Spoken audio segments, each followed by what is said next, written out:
We're here today with Representative Randy Wood, who's running for re-election for the Alabama House of Representatives, District 36. Representative Wood, if you would, just tell us a little bit about yourself. Keith, let me say it's good to be here with you today. And I've been in public service 20 years now. At the end of this year, my first 4 years was as a Calhoun County Commissioner. Then I got elected to the Alabama House of Representatives, and I've been there 16 years. And I've enjoyed it thoroughly. Thank you. We'll get to our questions today. Our first question is on infrastructure. With the infrastructure challenges facing the state, what are your solutions for infrastructure issues, and how would you fund them?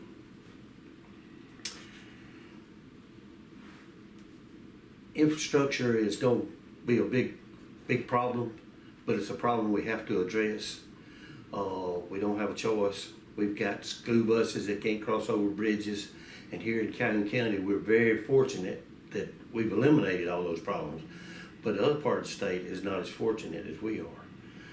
So what we're doing, we realize the problem's there, so we've got with other agencies that's helping us come up with a solution, the best way to fix this. We've got with the Business Council, or getting with them, the Business Council, Manufacturer Alabama, Alpha, Trucking Association, everyone that will participate, we are, and then we're gonna sit down with all of them and see just exactly what's what and go from there. Okay, thank you. Our next question deals with opioid use. While prescriptions for opioids have fallen nationwide since 2012, Alabama still experiences a high rate of opioid-related prescriptions. In 2016, there were at least 1.2 opioid prescription for every individual in the state, and 82% increase in deaths from overdoses between 2006 and 2014. What potential measures do you support that might help mitigate this crisis? Keith, we know we have an issue with opioid, and what we've done, the Attorney General, we're very fortunate to have Steve Marshall, and what he does, he has formed a task force. As a matter of fact, we have a physician here in Anniston, Calhoun County, that serves on it to come up with a solution. Then they'll get with us in the legislature, and if we can pass some kind of legislation to make it a little tougher on physicians prescribing this. Okay. Thank you. Our next question deals with the budget. Next year, with budget considerations, what are your priorities and how would you fund them? As you know, Keith, we have two budgets in the state of Alabama. We have the general fund budget and the educational trust fund budget. All right, the general fund budget is funded partially by property tax, and that's really about the only way they get it. And that's why we're always short in the general fund. But you have to pay for everything out of the general fund except educational purposes. The educational budget, we're in good shape. We had this last year, we had approximately $6.5 billion in the educational trust fund budget. And so what we do, we make sure we don't go over with the educational budget. We have what's called a rolling reserve act. In other words, when we get a little short of money, we'll go over here and it's like a little pool that we borrow it from, but it's mandatory that we pay it back also. So, you know, we're in good shape on the educational budget, and we're still working hard on the general fund budget. Okay. Thank you. What are your solutions to help provide necessary resources to support Alabama's current and future workforce needs? We have talked about this numerous times, and you know, not everyone wants to go to college. Not everyone can be college material. We got to have someone out there that wants to work, that will work. So therefore, we have realized that we made a mistake years ago by not funding the trade schools and technical schools. So we have come back and we've done that. We put several $1 million in for this budget this last session, to start this out. And in Alabama, as you know, we have the Toyota up North Alabama, we have Honda here in Lincoln, I have Mercedes in Tuscaloosa. We have the airplane companies down in Mobile, plus we have shipbuilding. So they've all gotta have workers, employees. So we see the need here and we're gonna continue to work on that. Thank you. With declining population, what are your views and ideas on how to turn it around? Keith, I really don't think we're having a decline in population.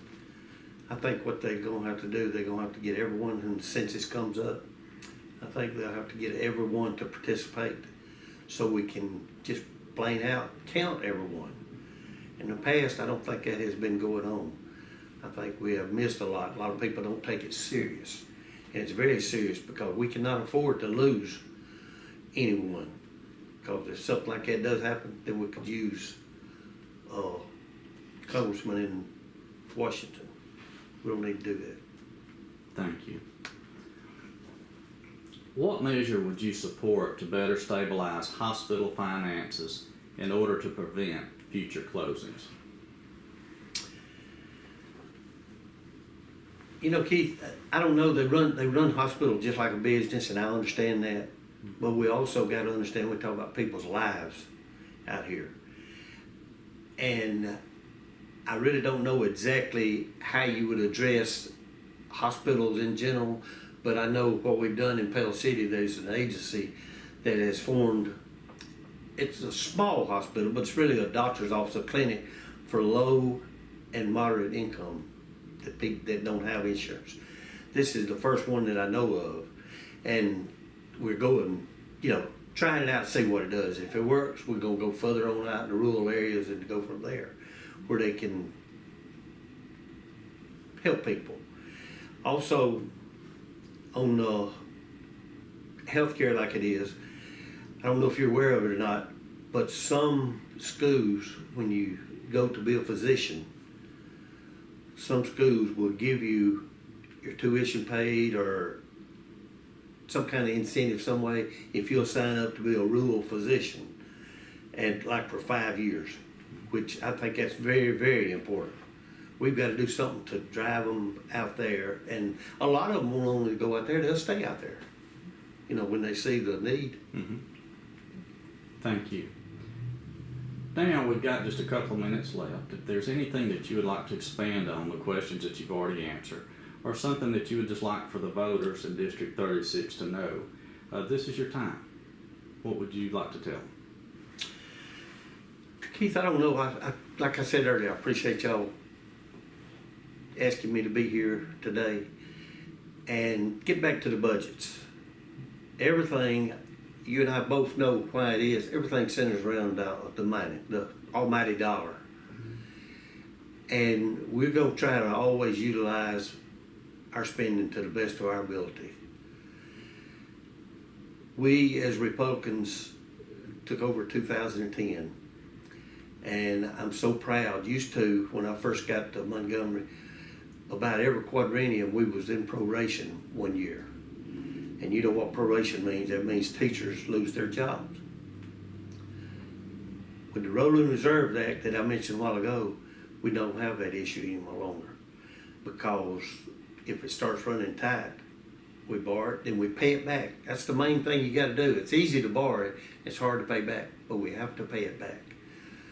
So if we can ever get the general fund in the same condition we are in the educational trust fund budget, we will.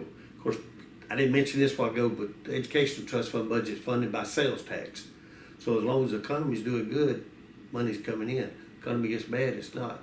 That's where the Rolling Reserve Act really come in. So we're working on getting the general fund budget up like it needs to be. And so hopefully we can do it one day.